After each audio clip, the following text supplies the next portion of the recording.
Hello சொந்தங்களே, அஸ்ஸலாமு அலைக்கும். எல்லாம் எப்படி இருக்கீங்க? நம்ம ஃபேன்சி கிச்சனில் ஹோட்டல் ஸ்டைல் பன்னீர் பட்டர் மசாலா அதை விட சூப்பராக நம்ம எப்படி செய்கிறதுன்னு பார்ப்போம். ஒரு நான் செய்கிறதுன்னு பார்ப்போம். ரெண்டையும் இன்றைக்கி ஒரு வீடியோவில் பார்க்கலாம். பன்னீர் பட்டர் மசாலா, நான் ரெண்டையும் பார்ப்போம் ஒன்றா. மசாலாவுக்கு 1/2 கிலோ தக்காளி எடுத்துருக்குறோம். அதை கழுவி 10 நிமிஷம் வேக வச்சு தோல் உரிச்சிக்கலாம். 1/2 கிலோ பெரிய வெங்காயத்தை 1-2 அப்படி அறுத்து வச்சுருக்கோம். தக்காளி வேகுது பாருங்கள், தோல் உரிச்சிக்கலாம். இந்த பன்னீர் கிரேவிக்கு இந்த தக்காளியை வந்து சுடுத்தில் ஒரு 10 நிமிஷம் வேக வச்சு தோலெலாம் எடுத்துக்கலாம். தோலோடு போட்டால் வடிகட்டணும்.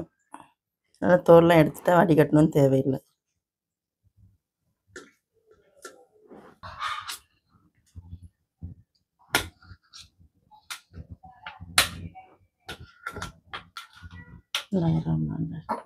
அடுப்பத்தை வச்சு ஒரு கடாயை வச்சுக்கலாம்.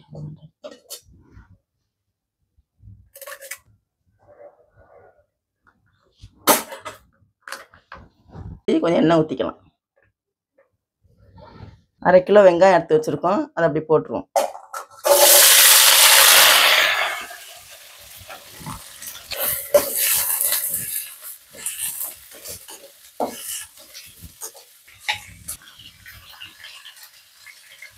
ஒரு 3 பட்டை, 4 ஏலக்காய், 4 கிராம்பு போட்டிருக்கோம். இதில் போட்டுக்கலாம். அடுத்து ஒரு 10 முந்திரி பருப்பு போட்டுக்குவோம். அதில் ஒரு ஸ்பூன் சோம்பு போட்டுக்குவோம். எல்லாத்தையும் ஒன்றா சேர்த்து வதக்கி விடலாம்.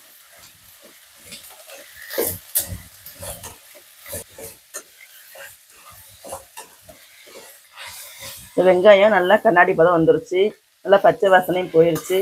இப்போ இந்த ஸ்டேஜில் நம்ம வந்து தக்காளியை வந்து சுடுதலில் போட்டு தோல் உரித்து வச்சுருக்கோம், அதை இதை போட்டுக்கலாம். 1-2 எடுத்து வச்சுருக்கோம், இதையும் போட்டு ஒன்றா வதக்கி விடலாம்.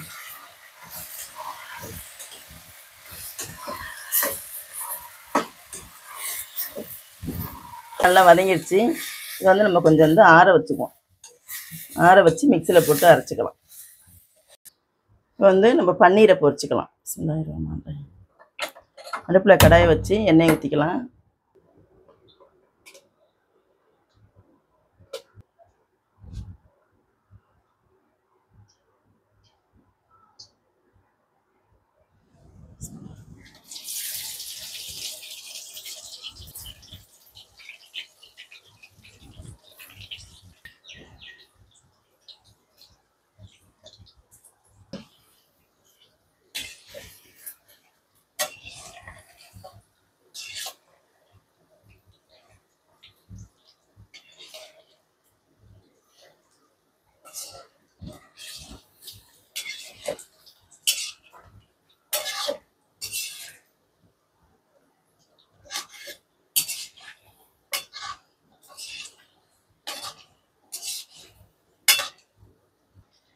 இப்போ பன்னீர் நல்லா செவந்துருச்சு, இதை எடுத்துக்குவோம். நாங்கள் எப்போவுமே பன்னீர் வீட்டில் தான் போடுவோம். அன்றைக்கி 2 லிட்டர் பால் ஊற்றி பன்னீர் செஞ்சோம். அந்த பன்னீர் தான் அன்றைக்கி பட்டர் மசாலா போடுறோம்.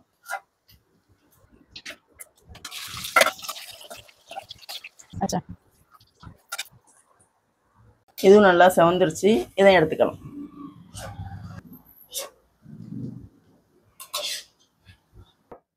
வெங்காயம் தக்காளி மசாலா போட்டு வதக்கி வச்சது நல்லா ஆறிடுச்சு. இதை எடுத்து மிக்சியில் போட்டு அரைச்சிக்கலாம்.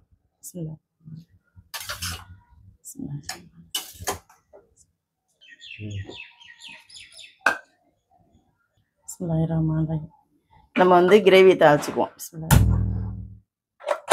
பன்னீர் பொரிச்ச எண்ணெயே இருக்குது, இதில் நம்ம வந்து பன்னீர் மசாலா செஞ்சுக்குவோம்.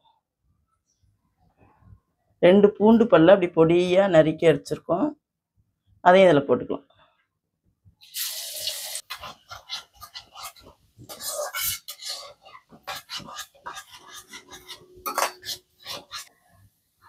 இப்போ அரைச்சி வச்ச மசாலா இதில் போட்டுக்கலாம்.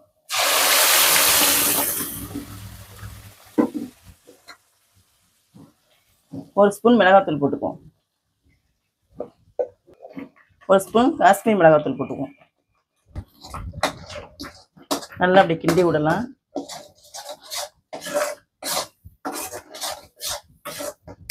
கசி வச்சுருக்கோம் தண்ணி இதில் ஊற்றிக்கலாம்.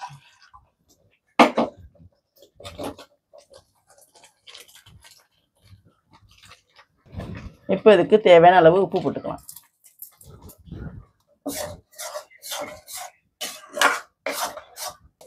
கொஞ்சமாக கேசரி கலர் போட்டுக்குவோம். உங்களுக்கு தேவைன்னா போட்டுக்குங்க, இல்லைன்னா விட்டுருங்க. இது கொஞ்சம் கலராக நல்லா இருக்கும். மசாலா நல்லா கொதிக்குது. இதுக்கப்புறம் பன்னீரை போட்டுக்குவோம். நம்ம எதுக்கு முன்னாடியே தோலை வந்து தக்காளியை உரிச்சிட்டோம்னாக்கா தோலோடு போட்டால் வடிகட்டுற மாதிரி இருக்கும். ஒவ்வொருத்தவங்க தோலோடு போட்டு அதை போட்டு வடிகட்டிகிட்டு இருக்கிறாங்க. நமக்கு அது தேவையில்லை. அதனால் தோலை எடுத்துகிட்டு தான் நான் எப்போயுமே போடுவேன். தோலை எடுத்துகிட்டு போட்டால் மசாலா வடிகட்டணும் தேவையில்லை. அரைச்சி அப்படியே நம்ம வந்து சேர்த்துக்கலாம்.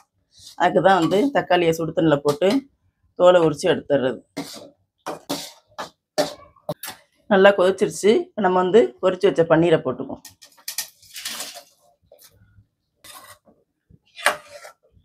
எங்கள் பிள்ளைங்க இன்றைக்கி ஸ்கூலுக்கும் காலேஜுக்கும் பன்னீரும் நானும் கேட்டாங்க. அதான் செஞ்சுக்கிட்டு இருக்கோம். காலேஜுக்கு ஸ்கூலுக்கெல்லாம் கொடுத்து விடலான்ட்டு. நீங்களும் இதே போல் உங்கள் வீட்டில் செய்யுங்க. சூப்பராக இருக்கும். டிஃப்ரெண்ட்டான டேஸ்ட்டில் நம்ம வீட்டிலையே ஹோட்டலில் வாங்காமல் பன்னீர் பட்டர் மசாலா நானும்.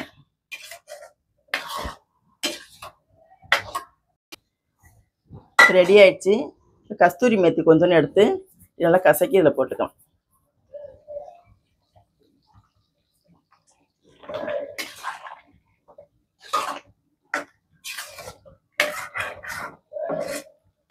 இது பண்ணிட்டேன். இதுக்கு மேலே ஒரு 3 பட்டர் துண்டு போடுறேன்.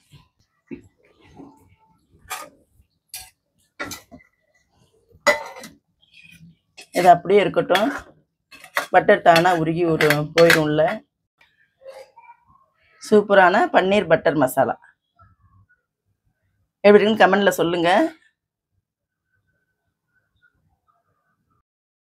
கிரேவி முடிஞ்சிருச்சு. பன்னீர் கிரேவி மசாலா முடிஞ்சிருச்சு. இப்போ வந்து நான் சுட்டுக்கலாம். அதுக்கு வந்து நான் 1 கிலோ மைதா மாவு எடுத்துருக்குறோம். 2 ஸ்பூன் ஜீனி போட்டுக்கலாம். கொஞ்சம் எண்ணெய் ஊற்றிக்கலாம். தேவையான உப்பு போட்டுக்கலாம். நல்லா மாவு வந்து இந்த மாதிரி இலக்கெல்லாம் பிணைஞ்சிக்கலாம். புரோட்டா மாவு மாதிரி தான் பிணையணும். நாங்கள் பிணைஞ்சி 1 மணி நேரம் ஊற வச்சுட்டோம். ஊறினதுக்கப்புறம் இப்படி நல்லா மாவு சாஃப்டாக ஆயிடுச்சு. இப்போ வந்து நான் போட்டுக்கலாம். உருண்டை நம்ம தேவையான அளவு உருண்டை மாவு எடுத்து சப்பாத்தி கல்லில் வச்சு நல்லா தேய்ச்சி எள்ளு போட்டு மேலே வந்து கொஞ்சம் லைட்டாக தண்ணி தெளித்து எள்ளு போட்டு ஒட்டிக்கலாம். இந்த நானுக்கு எள்ளு தான் நல்ல இதாக இருக்கும், லுக்காக இருக்கும். எள்ளு போட்டாகணும். எள்ளு போட்டு நம்ம வந்து சுட்டுக்கலாம். பாருங்கள், இந்த மாதிரி தேய்ச்சி 2 சைடும் போட்டு விட்டு பட்டர் தேய்க்கலாம், தேய்க்கலாம், நெய் தேய்க்கலாம், தேய்ச்சிக்கலாம். நாங்கள் வந்து நெய் உருக்கி வச்சுருக்கோம். அதுதான் இப்போ தேய்ச்சிக்கிட்டு இருக்கோம். நெய் போட்டு எடுத்துக்கலாம். ஒரு சைடு எள்ளு போட்டால் போதும், 2 சைடும் போட வேண்டாம். ஒரு சைடு எள்ளு போட்டு நல்லா தேய்ச்சி வச்சுக்கிட்டு இந்த மாதிரி எடுத்துக்கலாம். சாஃப்டாக இருக்கும் சப்பாத்தி. இது நான் இந்த மாதிரி போட்டு எடுத்துக்கங்க. பன்னீர் பட்டர் மசாலாவும் நானும் ரெடி ஆகிடுச்சு. வாங்க சாப்பிட்லாம்.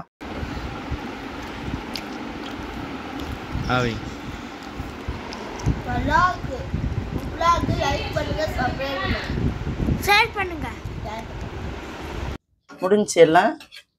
நீங்களும் உங்கள் வீட்டில் இதே போல் செஞ்சு சாப்பிட்டு பாருங்கள். சூப்பராக இருக்கும்.